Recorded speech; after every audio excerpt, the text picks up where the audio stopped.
In my two most recent videos, I went over important information for finalizing the Melee community's controller rule set. On October 28th, I gave an overview of the 1.03 controller fix that I developed with Altimore, and on October 30th, I gave advice pertaining to Gamecube controller hardware. Today, I'll be throwing one last curveball at the controller discussions by introducing an entirely new subject.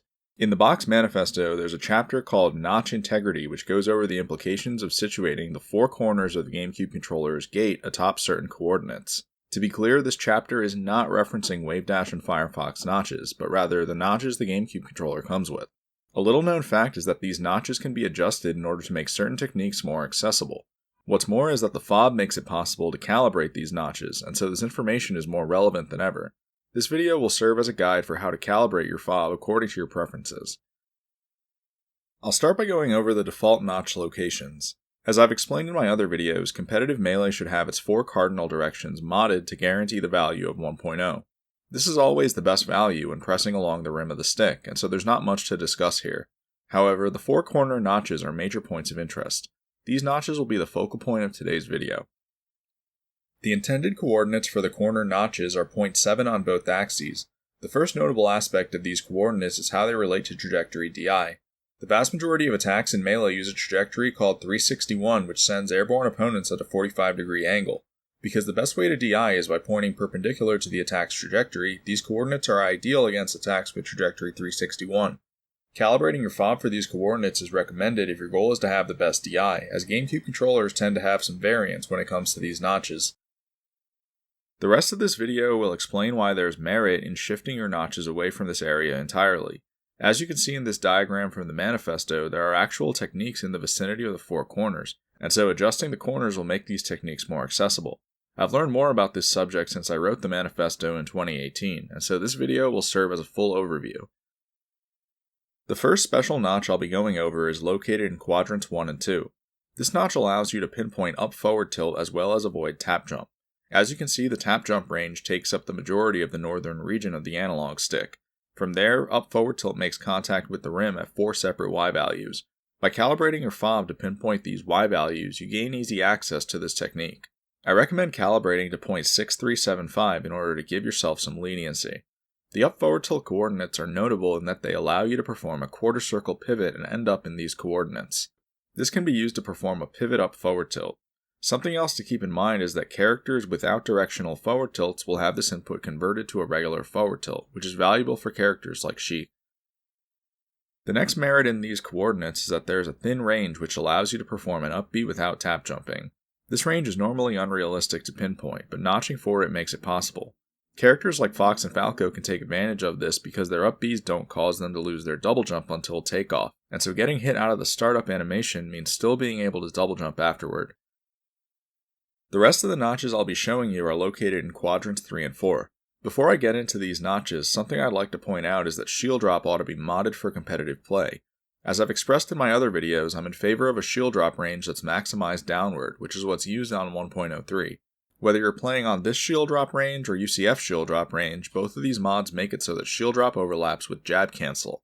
Jab cancel is a technique which involves pointing diagonally down and backward in order to cancel your jab's IASA frames with crouch, then jab again by pressing A. The range for jab cancel's overlap with shield drop spans 5 Y values on both modded versions of Melee. I recommend the coordinate of negative 0.7125 in order to give yourself some leniency without compromising your DI too heavily. The next notch that's located in quadrants 3 and 4 is the crouch walk option select notch. The purpose of this notch is to take advantage of the range that lets you remain in crouch without actually initiating a crouch. This is done by crouching downward, then rolling the analog stick into the notch. Once your analog stick is situated in this notch, your crouch will be improved by a hidden option select.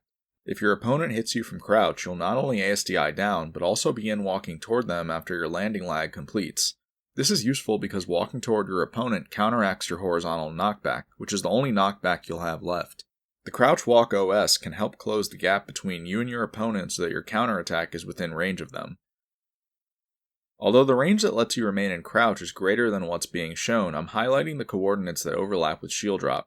There are 3 of these in total, and so the best one is negative 0.6750 since it's right in the middle. This is the traditional shield drop notch coordinate that people used to use on vanilla for anyone curious. The final notch I'll be covering in this video is the pivot down forward tilt crouch walk OS notch. In quadrants 3 and 4, down forward tilt makes contact with the rim at the same 4 Y values as up forward tilt. However, only 3 of these coordinates work for the crouch walk OS, and so I recommend using the value of -0.6375 since it's in the middle of that range. These coordinates allow you to perform a pivot down forward tilt by rolling the analog stick into the notch. These coordinates also allow you to perform the crouch walk OS. Something to note about these coordinates is that they aren't within the shield drop range. However, they're still viable on 1.03 since the shield drop range on that mod is so large that a shield drop notch is unnecessary. While this is somewhat of a nuisance, you can make use of this notch on 1.03 while still overshooting past it whenever you want to perform a shield drop. The next and last chapter will cover how the box factors into all of this. The box's default coordinates use the values of 0.7.7 that you'd expect. From there, there's a toggle which allows you to shift quadrants 3 and 4 into the range for the crouch walk OS if you prefer that technique over jab cancel. Unfortunately, the box cannot make use of the down forward tilt range because this would remove shield drop from the controller completely. The box can't simulate the overshoot method that can be done on a Gamecube controller, and so we aren't able to offer these coordinates. However, what's exciting is that as of this video, the box has received an update which unlocks a new option in quadrants 1 and 2. This is the up forward tilt and up B without tap jump option. What's interesting about this option is that it lets you bypass 2 nerfs that are normally on the box. Pivot up forward tilt is normally illegal, but we've made it so that these coordinates aren't subject to the timing lockout. Up B without tap jump is normally illegal as well, but it's made possible if you toggle these coordinates on. To toggle between the crouch walk OS coordinates and the newly added coordinates in quadrants 1 and 2, hold down and or up before plugging in your box. Box version 4 is now available for download through our Discord server and website. Version 4 features the newly added toggle in quadrants 1 and 2. To recap this video, I fully fleshed out the rationale for the 4 corners of the Gamecube controller. The box is able to offer 1 toggle in each quadrant as of its latest update. Then there's a lot of information to know when it comes to calibrating your Phob Gamecube controller. In quadrants 1 and 2, there is the option to calibrate your controller for up forward tilt and no tap jump. I recommend using 0.6375 on the y-axis for this notch. Then quadrants 3 and 4 should be adjusted to -0.7125 if you're intent on using jab cancel. The next option is to situate quadrants 3 and 4 atop the crouch walk OS plus shield drop range. The best Y value for this is -0.6750. Finally, there's the option to notch for down forward tilt. You'll want to use -0.6375 here as it'll ensure that you're also in the crouch walk OS range. Something to keep in mind about the down forward tilt notches is that they don't overlap with shield drop, but the Gamecube controller can still shield drop well on 1.03 by overshooting into its range. It's also worth mentioning that choosing any of the special notches will cause your DI to deviate from the ideal 45-degree notch, and so their benefits have to be weighed against that. For those interested in making use of the strategies shown in this video, I've included a link to a Phob calibration guide. Finally, box users should update to version 4 and choose their preferred settings as well. That concludes my controller legality series. If you're fond of this type of melee content, please don't forget to like and subscribe.